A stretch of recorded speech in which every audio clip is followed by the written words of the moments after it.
And tonight on the Daily Wrap, big news today out of the Supreme Court over health care subsidies, causing a further divide between the parties. The Donald now moving up in the polls again. We'll tell you how high. And there's even more controversy over the Confederate flag, but one senator is defending it. We'll tell you about all that and more. This is the Daily Wrap live from New York City.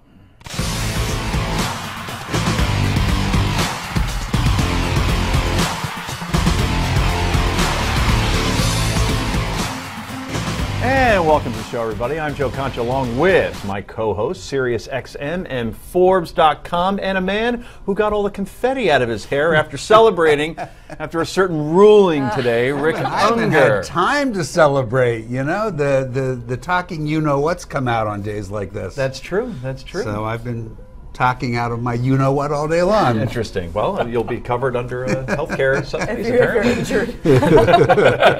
And also joining us tonight, she is America's pundit and a Philly attorney that really should consider moving to New York. Heather Hansen is here. And finally, he's the editor of thewisdomdaily.com, and you're not. Brad Hirschfield is back once again. Good to be here. Welcome, everyone. Let's get right to the download.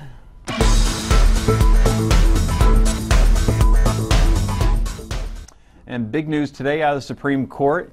In a 6-3 decision, the nation's highest court decided to allow health care subsidies to continue nationwide. While some members of the GOP were left stunned, President Obama took a victory lap.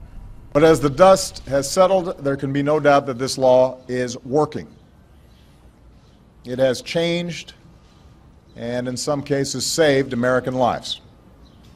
It set this country on a smarter, stronger course. And today, after more than 50 votes in Congress to repeal or weaken this law, after a presidential election based in part on preserving or repealing this law, after multiple challenges to this law before the Supreme Court, the Affordable Care Act is here to stay.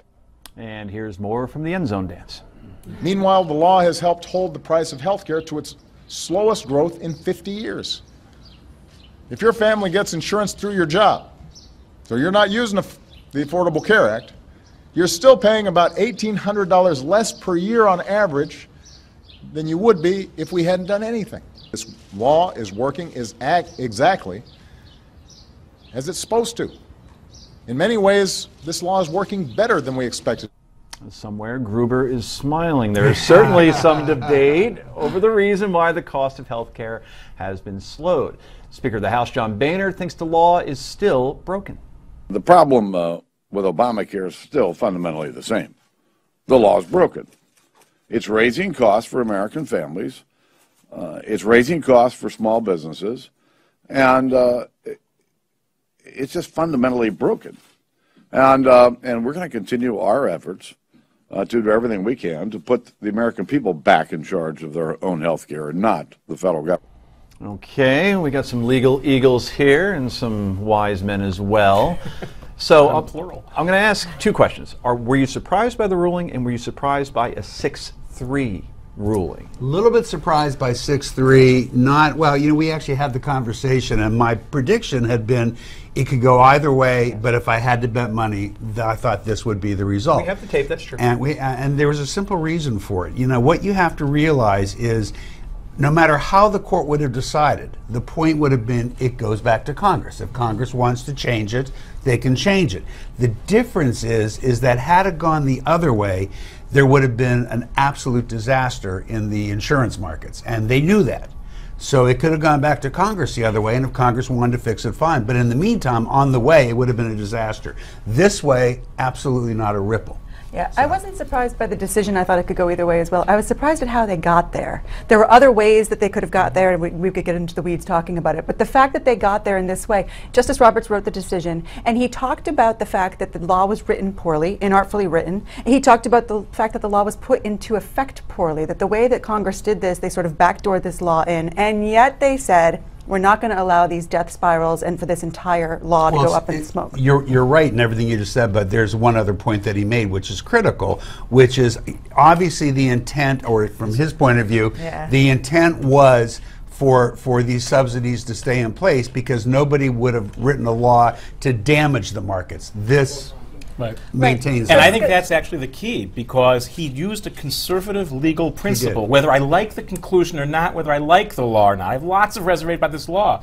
But he went with original intent. He said, you know, if we can apply that to a Constitution whose authors are not around, if I can look out my window down the block and see the people who wrote the law. Heather's disagreeing, and with some good reason, because you could easily make Say the that the argument intent was that the intent was what was But I'm written. saying he invoked it in a principled way, so it wasn't totally surprising to me But that one, he wrote with the one majority. caused damage and one didn't cause damage. And that, to me, is what swings it. Bring another attorney into the discussion, shall we, to get some clarity on the decision, whether the Supreme Court got it right. We're joined by legendary attorney Alan Dershowitz. Professor, thanks for coming on. Hi, how are you? Nice to talk to you. You know, did the Supreme Court get it right? It depends on what your approach is to Supreme Court adjudication. If you believe in a living Constitution, a pragmatic Constitution, if you believe that interpretation should be consistent with what the spirit of the law is, they got it right. If you believe in just following the language of the statute, as Scalia particularly does, then they got it wrong. The irony is, of course, that Roberts and Kennedy sometimes think that they should look at the spirit of the law. Sometimes they think they should look at the language of the statute, and that gives them enormous flexibility to be result-oriented and to come out the way they think policy ought to come out, and that's what I think they did here. Professor, it's Rick Unger. I mean, what you just said is obviously accurate, but, you know, I do feel like I have to point out that that's not uncommon. We've seen Supreme Court justices all the time switch between the two different tests for interpreting an act of Congress. One is the strict interpretation of the words, one is intent of Congress. So you would agree that, I mean, this is just the way it works, and well, with the exception of works, Scalia, who is work. more consistent, you know, this is what right. happens. It shouldn't work that way. There should be consistency. And, you know, Scalia is completely consistent. He always does it this way. Thomas isn't so consistent. Right. He has, on occasion, looked at the intent of the statute, particularly when it comes to issues that he likes, like guns and the Second Amendment.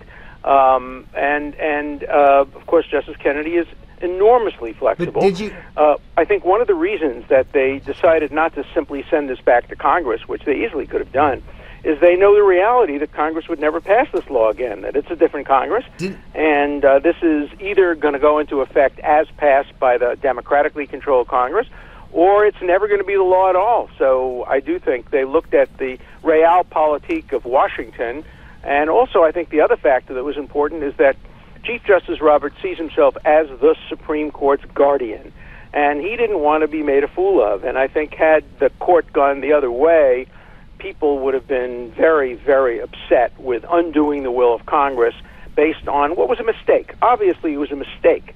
The law is stated what it stated, and if you read it literally, it comes out Scalia's way. But clearly, they just screwed up. And, you know, it was this 900 or whatever page law that almost nobody read. And they just made a mistake. I think if somebody had pointed it out to them, they would have said, whoops, we didn't mean that. And that's why the Supreme Court got it right by any pragmatic view. It sounds like you buy into Justice Roberts' point of view, which is, hey, they set out to improve healthcare markets. Why would they pass a law that would, in fact, destroy healthcare markets? No, of course. I mean, that's a logical, common-sense approach to the problem. And Scalia, in a private conversation, might not even disagree with that, although he did come up with a rationale saying, well, maybe they wanted to in Congress, they wanted to encourage more states to come in, et cetera, et cetera. But I think even if he agreed with you that this is what Congress intended, he would say, hey, we are guardians of the words of the statute, not the intent. We can't get into the minds of Congress. We have to look at their words. And unless the words are ambiguous, you don't look to anything beyond the words. And he said the words aren't ambiguous. And in that respect, he probably gets the better of the argument. Professor Dershowitz, Heather Hansen here. I only have 30 seconds or so, but I'm wondering, there are some other cases pending against this law. They seem to be stretches to me. What do you think of the other cases that are out there? I wouldn't bet a nickel on them being reversed. Clearly, this now is the law. It will be the law. It will probably never be reversed, and it will be a great, great legacy of the Obama administration. I am a very big critic of the Obama administration on the Iran issue. But on the health care issue, I think this will be his legacy, coupled with probably the trade deal, which just got passed as well. But Iran will relegate him to the dustbin of history. He will be regarded as one of the worst foreign policy presidents and one of the best domestic policy presidents. Professor, unfortunately, we're out of time. But we appreciate you joining us. Thanks so much. Thank you. Bye. All right, more Daily Wrap in just a moment.